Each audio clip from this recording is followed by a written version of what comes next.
My name is Megan Alter, and I'm running for one of the at-large seats for Iowa City City Council.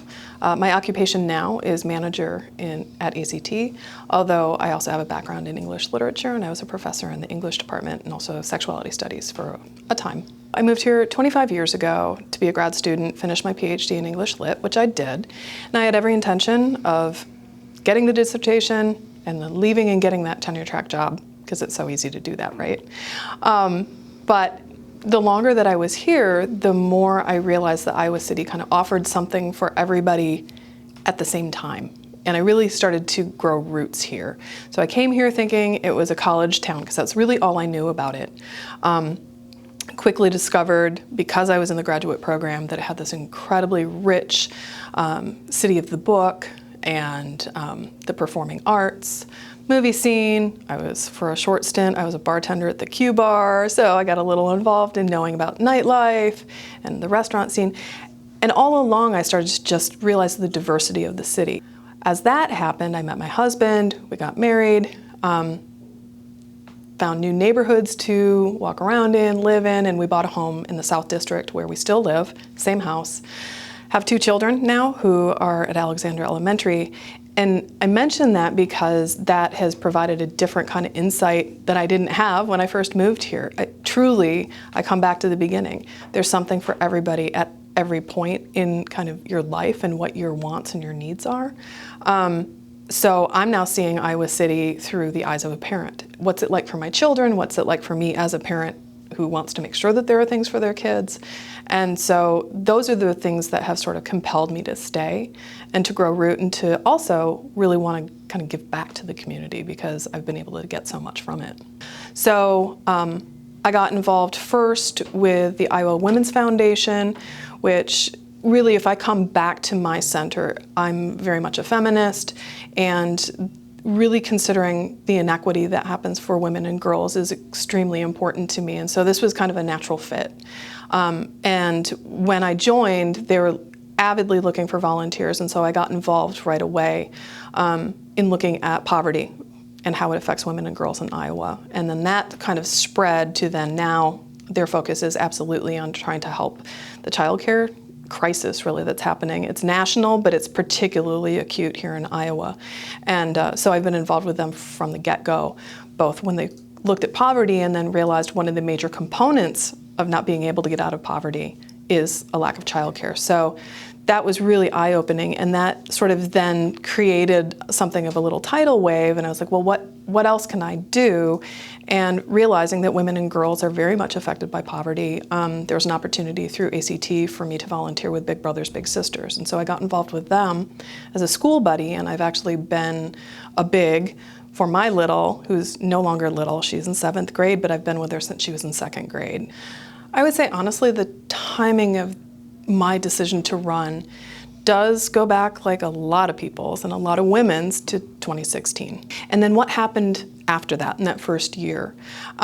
What I saw from a number of friends and then just in the community was a lot of grassroots efforts. And I was very supportive of them, but it never took fire for me in the same way that it did for many people who have been able to really find their cause and their passion and are able to do so much through this grassroots. What I realized personality-wise is that I would rather be the decision maker. I would rather, not that grassroots don't, I mean, they in fact are the impetus for what ends up happening.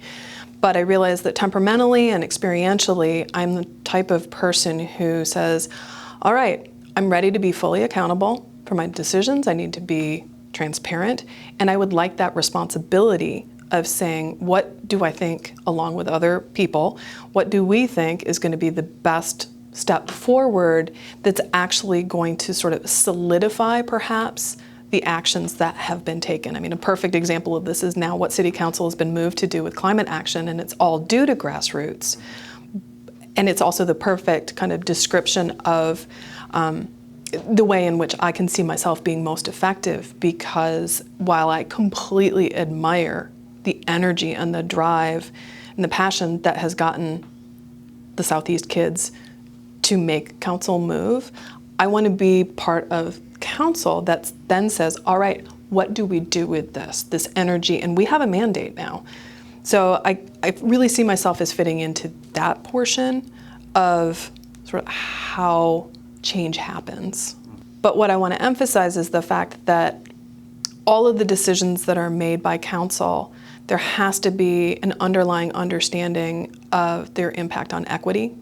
Because I think that the thematic for Iowa City now and for what will Iowa City of the future look like is about how do we consider equity issues. And that comes out in the decision making that we do, say, for public transportation overhaul, for affordable housing. It's not just a human right, it's also an equity issue. And it also, for me, again, I come back to childcare. This is something that it's not an individual person or parent or family's problem. It really is a community problem. If people don't have access to childcare, then that actually harms the child, it harms the family, it harms the community through workforce. I think that people who live on the south side of town, the southeast side of town in particular, feel that their needs and their desires are not really being addressed by City Council. There is a South District master plan, but I think that the residents, and I include myself, I live right around the corner from Broadway and Taylor, that our voices are not being heard. There's some lip service, for example, about sort of community betterment, and yet most of that at the moment is happening directly at the level of neighborhood association. There's some attention to saying, well, yes, there's real opportunities for economic development, and yet, and I think it's fantastic that the students have a target and that there is now a local hub that people can go to and it'll be more affordable. But there are people who live on the southeast side of town who have been saying, we need something like a Target out there. I created a survey, it went on social media, we had over 200 people actually respond to it. The number one choice that said we would use this at least a couple times a week was Target, and yet that never came up, and Lucky's, that space is still fallow.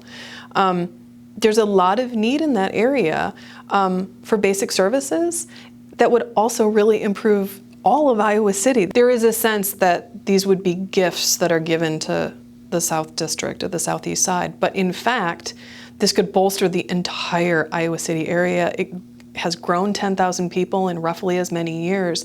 We can't continue to look at growth and development only in a cluster of areas. We really need to look at how can we serve all of our residents.